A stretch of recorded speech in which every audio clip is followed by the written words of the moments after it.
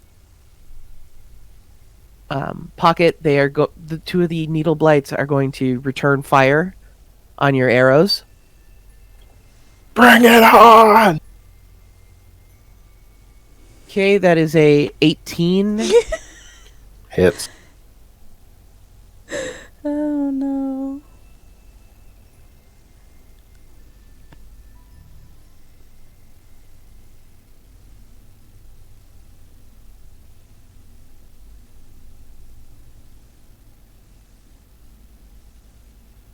Hello? I heard the 18, and then you stopped. That was weird. Both were 18. Yep, both hit. Okay, 8 points of piercing damage. And 6 points of piercing damage. Total of 14. Yep.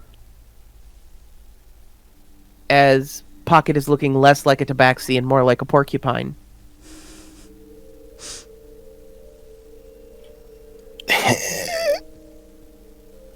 Roz casually looks back to Saya and Verity. Man, it's a good thing this side is sticking to the plan, because the side over there looks like they're getting their butt kicked. The two vine blights are going to move closer.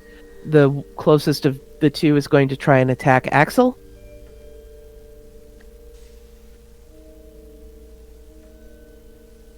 $22? Hits. Okay, because I rolled a 19. That was the best I could do without a crit. That is 10 points of bludgeoning damage, and you are currently grappled as a bunch of vines are twisting around you. So that's the one that's kitty corner above me, correct? Correct. It does have range. Okay. It moved under the dead tokens. I just wanted to make sure I understood where the live one was. I think. Yeah, let me see if I can... There we go.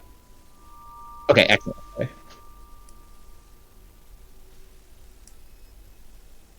Okay, Saya. Well, while Axel isn't really sticking to the plan, we're still going to try Eldritch Blasting him free of the Vine Blight.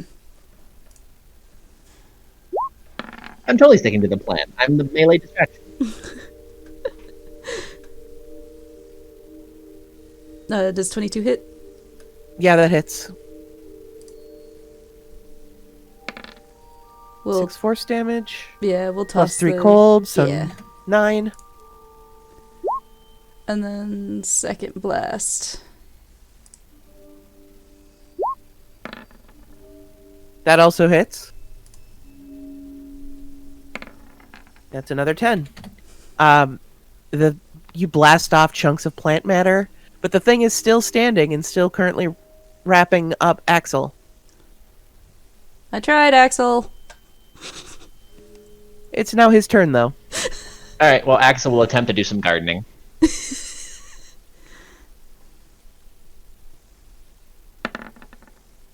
Keyword attempt. Yeah. The tight constriction of the vines is making it very hard for you to get that swing, and it just goes wide. Second attack? All right. Let's try this farm or grappler, whatever. Farming again. That hits. Gardening. That's the word we're looking for. Gardening.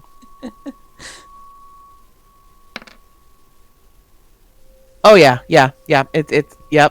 You chop it thusly into tiny pieces, hitting the floor with another wet squish, just leaving this puddle of sappy, pulpy plant matter.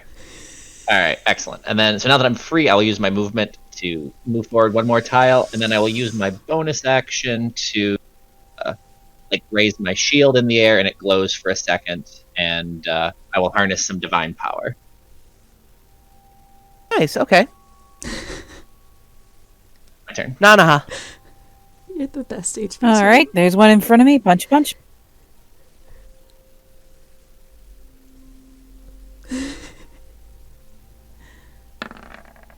That hits.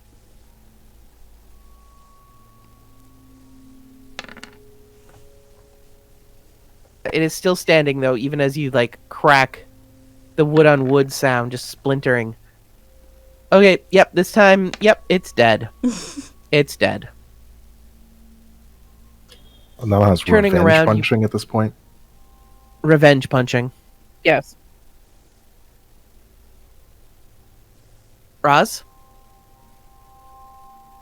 Well, seeing as the southern flank is swinging around, he will just continue to throw his spear and maintain his position. Go ahead. This one is going to be at disadvantage. Because the first range is 20 feet. This would be 50.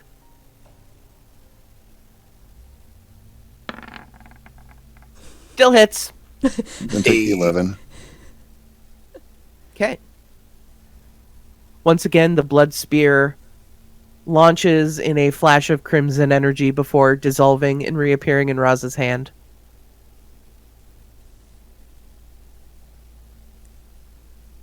Verity? Well, we got a couple more left, so we'll just kind of wiggle on down here and just go for that one there again. Not again, just that one there this time. Oh, yeah, that hits. Hot yeah. damn. mhm. But That is 26 damage with a cantrip. Jesus. The manifestation of the ghastly spectral hand just shreds into it, almost like a feral animal, ripping vine upon vine out from its body, causing just puddles of sap and ichor just to be flung everywhere. This thing is not even recognizable at this point.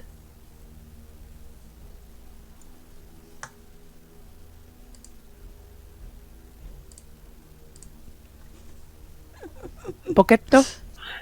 And no one's adjacent, but it is within 80 feet, so I'll just fire.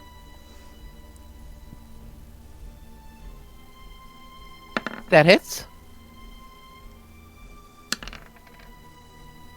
Alright. You launch your short bow arrow, and it does take a pretty sizable blast out of this needle monster. It is barely hanging on as, like, a huge chunk of its torso has just been removed. That's all I got. Okay. It is going to shamble in on closer and try to retaliate.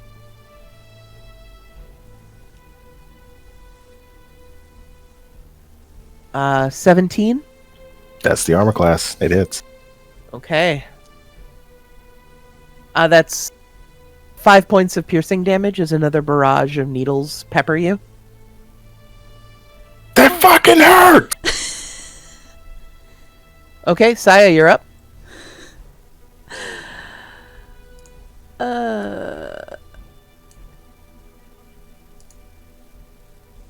So,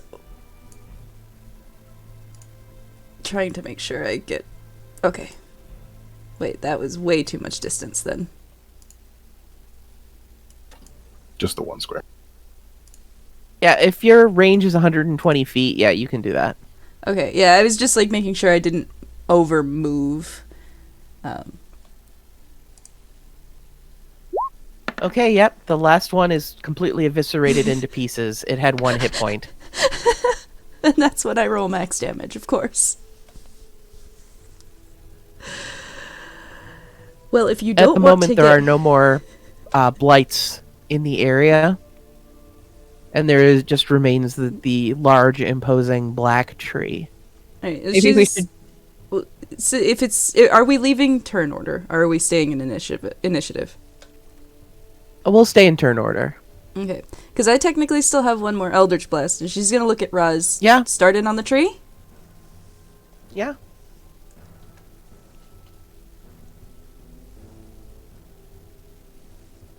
Alright, well, I'm gonna throw the other blast at the tree then. And we'll see what happens. That hits.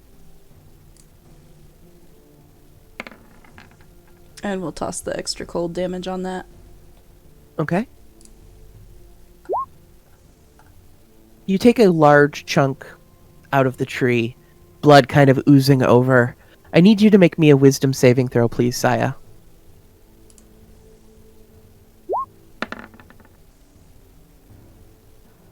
Okay, you're fine. Axel, That's you're up. actually one of my saves. Well, seeing that the blights are dead, Axel is just gonna like drop his shield, choke up on the axe, and start lumberjacking. Okay. I will still need you to roll your 2 attacks. Yep.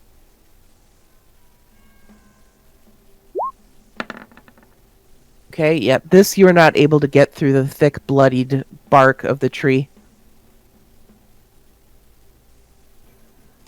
It's okay. You got to adjust to something other than a polearm.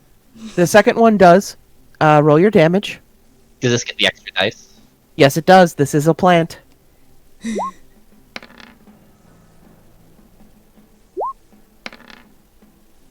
Okay, that's 18. I need you to also make me a wisdom saving throw. That was the wisdom stat. Okay. I will go with the first roll because it was better. Sure. Okay, Nanaha, you're up. Okay, I guess I should go over and hit the tree.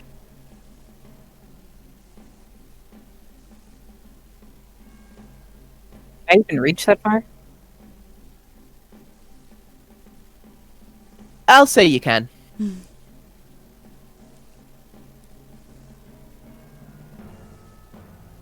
Here we go.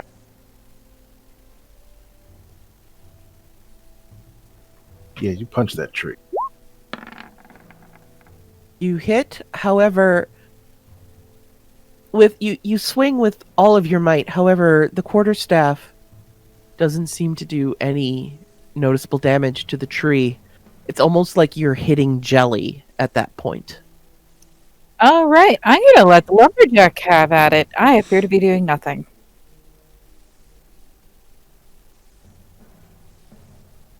Okay, Roz.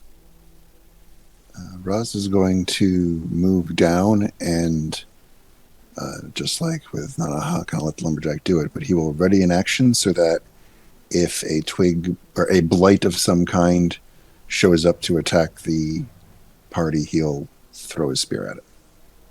Sounds good. Verity? Got a push to talk. We'll just keep working the hand. I guess on the tree this time.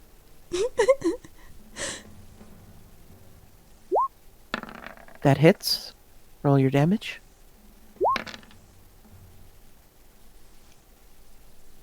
I need you to roll me a wisdom saving throw, please. Ooh, have a... All right. Okay, one moment. Wait, wait, are you doing? Wait, why Oh, is no. why is math happening? Oh no!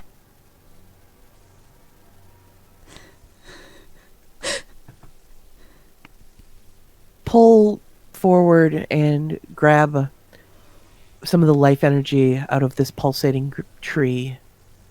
And the rest of you all see Verity's body just go slack. And you are paralyzed for either you take damage or the next 6 minutes. Oh, fun.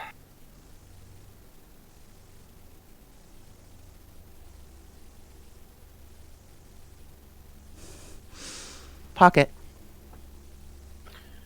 Well, if Nanaha can't punch through it, then I definitely can't hit it. So I will move and cunning action dash, throw my back to Axel, and ready a short bow shot in case some other enemy shows up.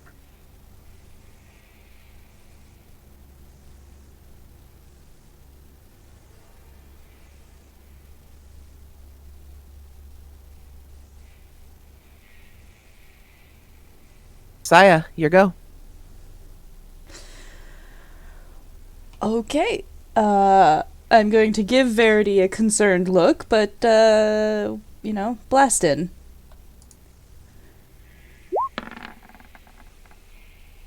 That misses. Yeah, I was gonna say probably not with that one. That also misses. I had too many good rolls. It had to come to an end at some point. Yeah, the eldritch energy just ineffectually laps off of the tree. Verity's statue's just creeping you out too much. I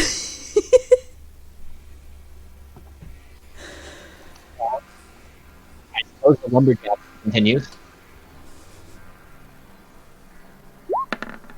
Hit. So okay, I have a question on the mechanics of the extra plant damage. It is double the actual dice. So if I smite, So if I you- roll double smite dice? No, it's just the weapon damage. So if you double hand it, it's 2d10. If you single hand it, it's 2d8. I see. Okay. All right. Well, in any case, let's do the damage after this one.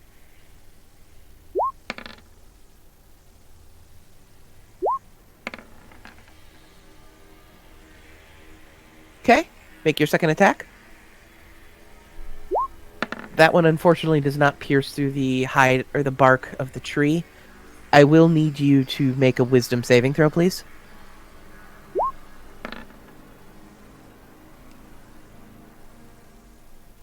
Okay. Ah, there it is.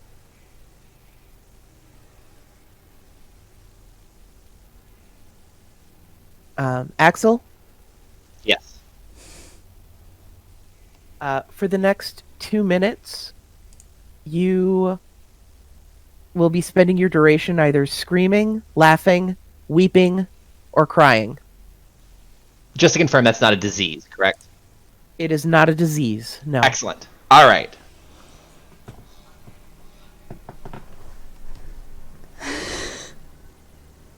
So you are incapacitated, essentially.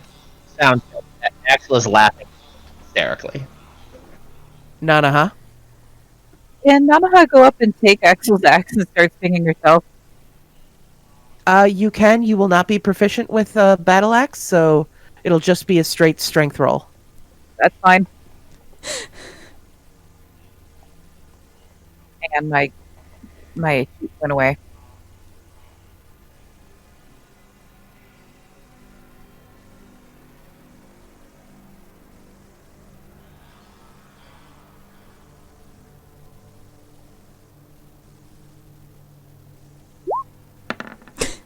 You hit. Roll 4d8. Actually, no, you're two-handing it, so roll 4d10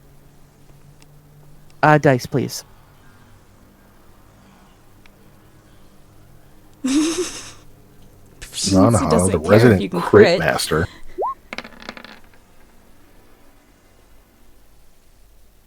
Okay, go ahead. Second attack. Oh shit, she actually just has extra attack. Oh my god. That one unfortunately does not hit, and I do need you to roll a wisdom save as well. But she's a monk. She should be good at this, right?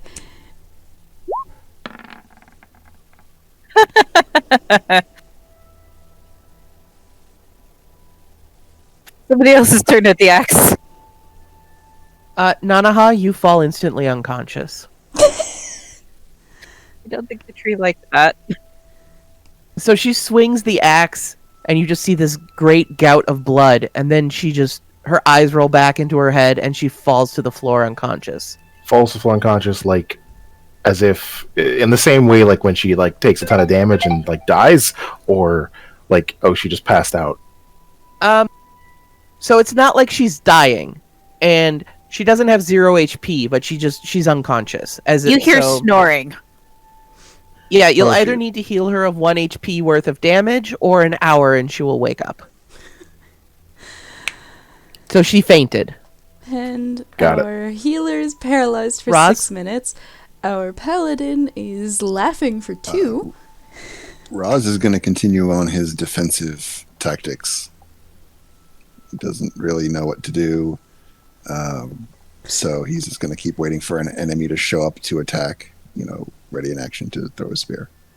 Okay. Verity. Is paralyzed for the rest of the session and probably half of the next one at this rate. Sorry, I forgot about that. Pocket. Okay. Wait a minute. Verity didn't attack. Axel's laughing like crazy and it's scaring me, and Nanaha's unconscious. So hitting this tree is blowing back on us. And just hold an attack for something to show up. Seems that way, Val. Saya. I mean, I have a plan. And the plan is Eldritch Blasts. Eldritch Blast.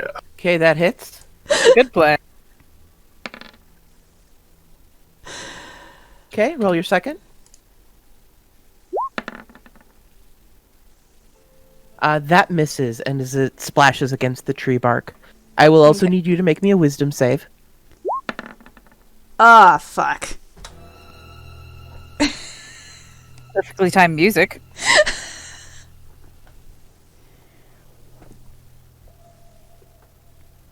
Saya, you also instantly fall unconscious.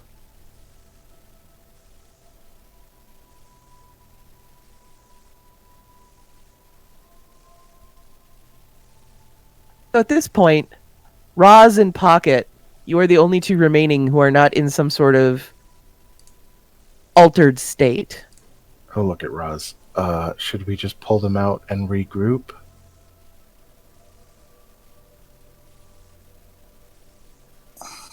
Well, I'm not exactly the strong type. I can swing that axe, but then if you suddenly pass out, I'd probably have the hardest time carrying you and Axel. I'm not exactly the strongest folk either.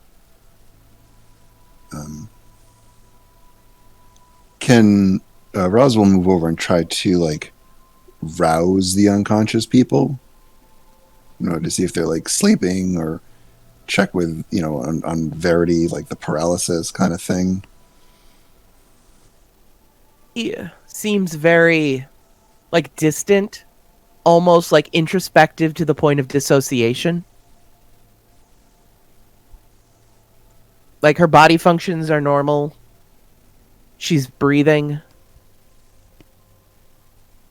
She's just kind of like standing there near catatonic.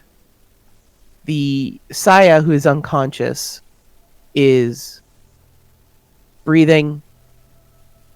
Body functions normal. But it looks like she fainted. It's not just a simple sleeping. I'm going to go out on a limb here. Haha. Is it possible to say, and I'm reaching here, it's possible to like make a nature check and see, like, are we even really hurting this tree? Like, obviously I can't tell the exact HP of something like that, but like, Sure, is this you tree can. about to fall? Go ahead. Nah. You're not entirely sure, but it still looks like it's standing upright pretty well. Like, you guys have taken a huge chunk out of it to be sure, but it doesn't seem ready to topple over any second. I don't think we can do this. If this is going to do this to us, I assume that skeleton is the one Saya was talking about that had the axe. If we're all like them, then I think it spawns more of those twiggy guys and just kills us. Eventually, as you guys are talking, Axel stops laughing maniacally. And a few minutes later, Verity comes out of her kind of weird stupor. Okay, that was unpleasant. Well, at least it seems these effects are temporary. Does the tree look like it healed over from the burn wounds that should have been there? Like, it also healed all of this in the time that we were waiting and for them to come back? It healed some of it, yes, not all of it.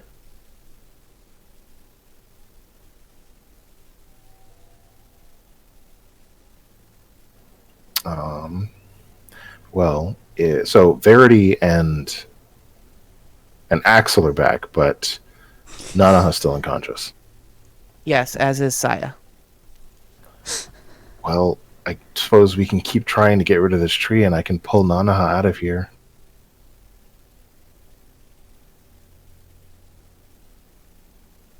I mean, if our plan is to just throw bodies at it, we could always come back with some of your family now and use them as well. My family? Well, you're part of the, the Raven folk now, yes? Pocket Mardukov? Ew. I mean, I don't know. Well, it doesn't seem like it's hurting them with any sort of lust and effect. So, in theory, we can just chop at it a couple times, laugh maniacally, pass out, introspect for a while, come back, hack at it again, and with enough people using the axe, eventually get through this thing. Axel?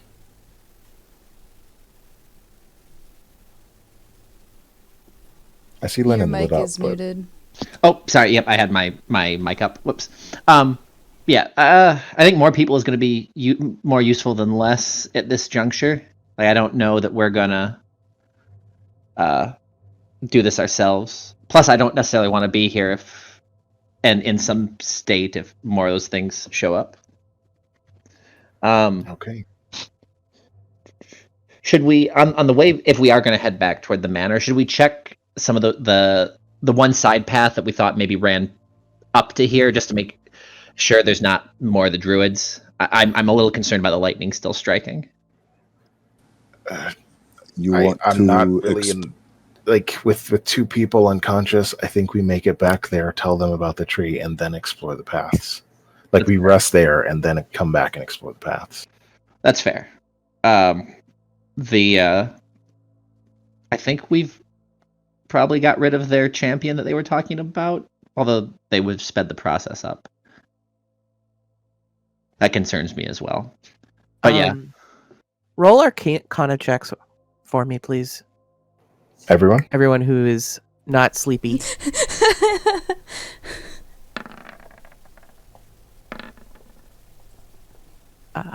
Roz and Axel, you think about it, and Axel in particular, you mentioned kind of the reason why we were looking for those gems, the fact that they are used to intensify crops and the yield and let the Mardukovs grow in such hostile soil. And the fact that came out of the tree when you killed it, that you think the catalyst specifically for animating the tree as it is required that stone. So without that gemstone, the two of you surmise they would not be able to create another tree blight.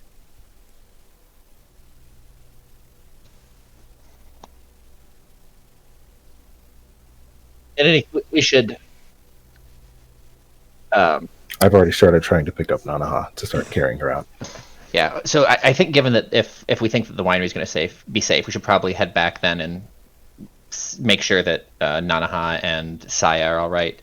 Let the Mardukovs know about that, or they probably know about this. They don't live that far from here, but see what they want done. And Okay. at least I will say, just for sake of ease, around this time, Saya and Nanaha wake up from their stupor. That sucked. Oh, you're awake. I'll put her down. Thank So- you. The best way to describe how that felt when you attacked the bleeding tree, it felt like there was a sharp shock to your brain, and basically it felt like somebody just pressed, did the task manager and stopped your brain function for a second. Like, it literally just felt like you stopped.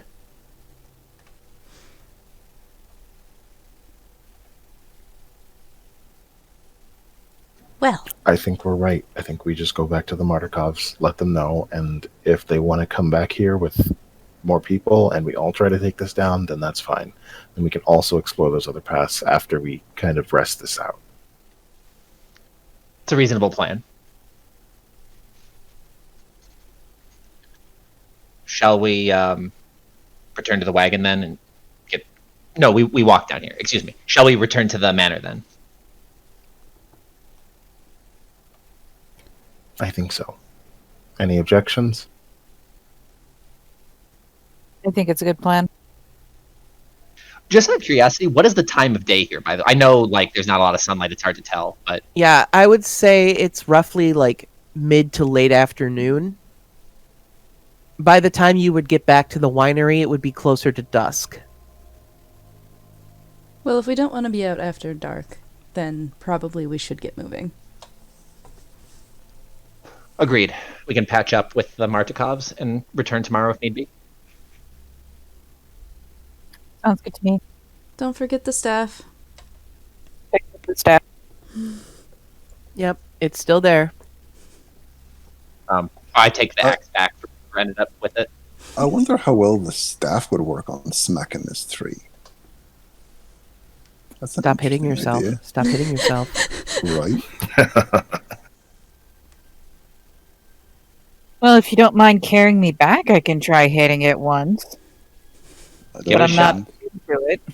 Better now than, waiting. I mean, at least right now we can just see. All right, I'm gonna go over and hit it. You swing the staff at it, and there's a weird little like squishy crack as wood meets wood. But neither the staff nor the tree seem to have taken any damage from it. I don't think they're interested in meeting. Fair enough. It was worth a shot. Oh yeah. Okay, All we'll go right. back, and while we're going back, I just want to peek down where we marked the paths and see if our markings are still there or if there are new tracks. As you head back to the winery, the markings that you put on the map. So if you have any mental note you might have had, the markings are gone. There's no sign of the things that you put down other than the scratch that you left on the one tree. So the physical scratchings on the tree are still there, but the javelin Yes. or whatever it is that Axel left is gone. Yes. Well, I think that confirms that we were dealing with people and not just wolves.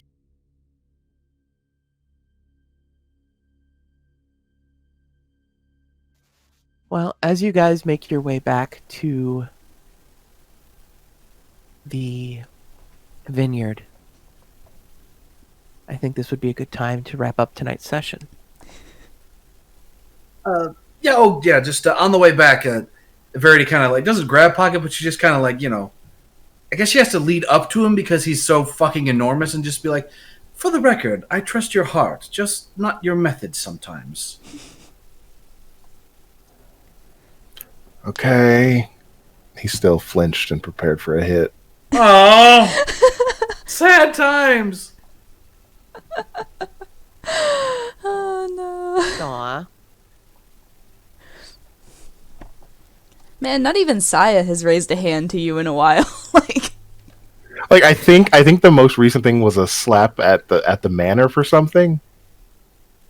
No, it was at the. It was all the way back in town when you almost got the party killed. No, there was something more recent. Because I was trying to keep track of that. Just trying to keep track of the abuse. Well, like for a reasonable amount of time that he would be like on edge every time she approaches.